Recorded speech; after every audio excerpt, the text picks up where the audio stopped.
Congress party वो party है जिसने देश में इमरजेंसी लगाई थी।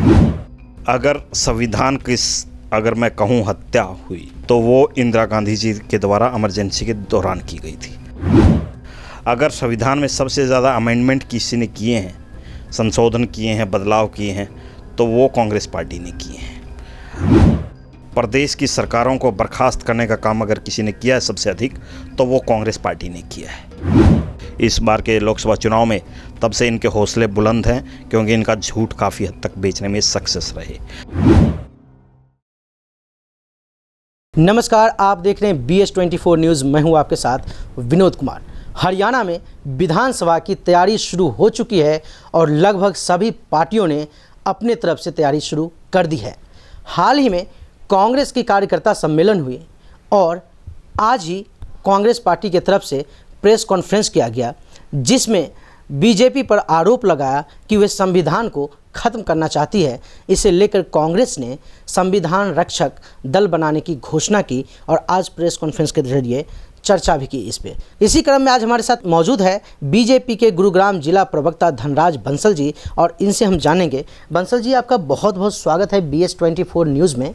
और कांग्रेस पार्टी की तरफ से आरोप लगाया जा रहा है कि बीजेपी संविधान को ख़त्म करना चाहती है, जिसे बचाने के लिए हर गांव में संविधान रक्षक दल की तैनाती कर रही है कांग्रेस पार्टी और उसके लिए अवेयरनेस फैलाएंगे। क्या कहना चाहेंगे आप इस पर? विनोद जी नमस्कार, और BS24 के सभी दर्शकों को मेरा नमस्कार, राम राम, प्रणाम। आपने कहा कि कांग्रेस संविधान रक्षक दल ये बना रही है।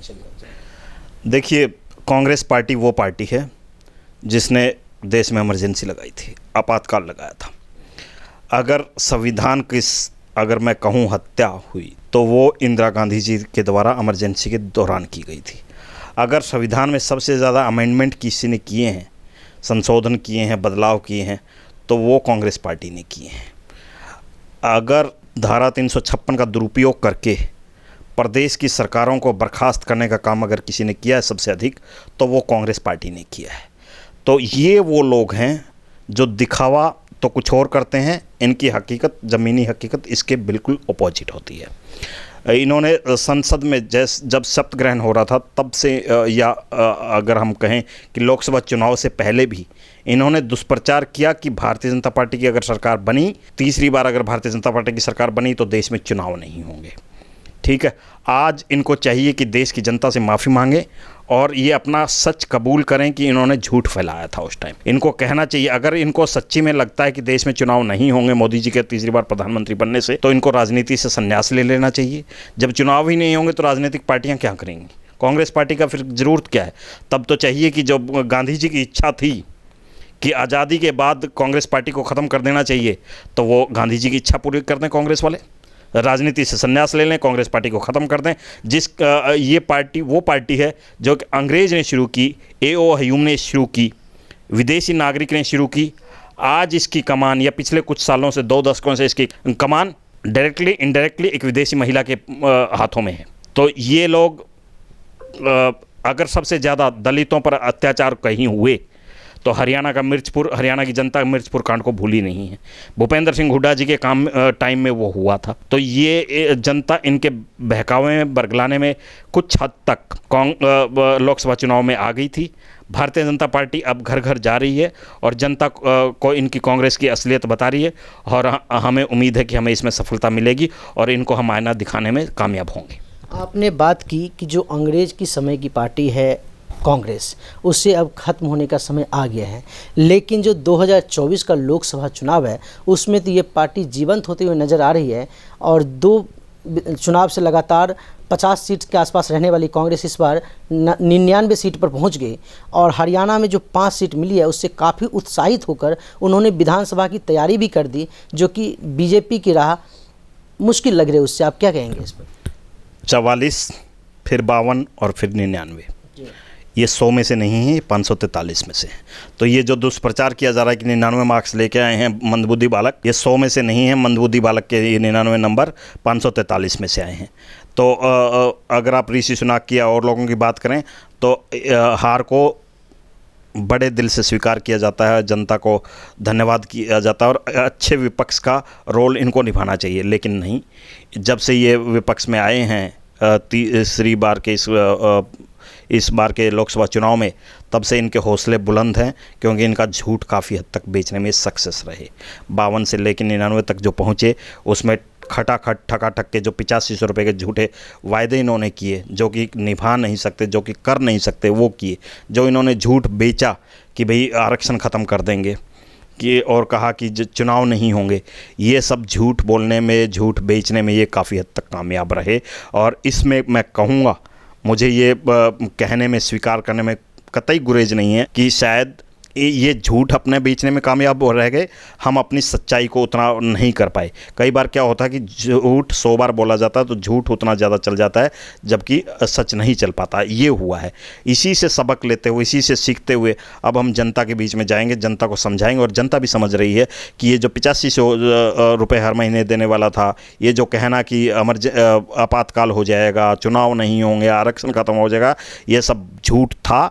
घर घर जाएंगे, जनता को समझाएंगे और जनता जानती ही इनका असली चेहरा इनके सामने दिखा के लाएंगे।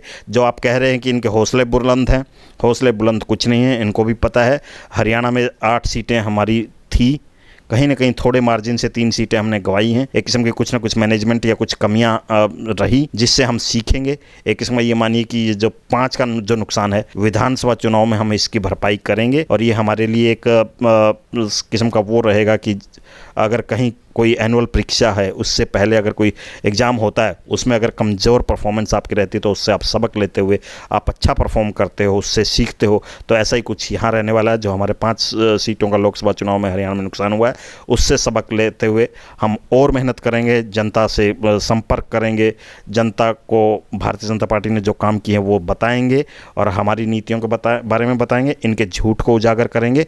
और हमें पूरा विश्वास है कि हरियाणा में सरकार तीसरी बार भारतीय जनता पार्टी की सरकार बनेगी, पूर्ण बहुमत की सरकार बनेगी। और पिछली बार कुछ कमियां रह गई थी, 40 सीटें आई थी हमारी, जिसके कारण हमें दूसरे सहयोग दल के सहारे रहना पड़ा था। अब की बार ऐसा नहीं होगा, अब की बार पूर्ण बहुमत की सरकार बनाएंगे। और एक चीज़ और मैं ऐड कर दूं, कांग्रेस पार्टी में तो भगदड़ मच चुकी है जी।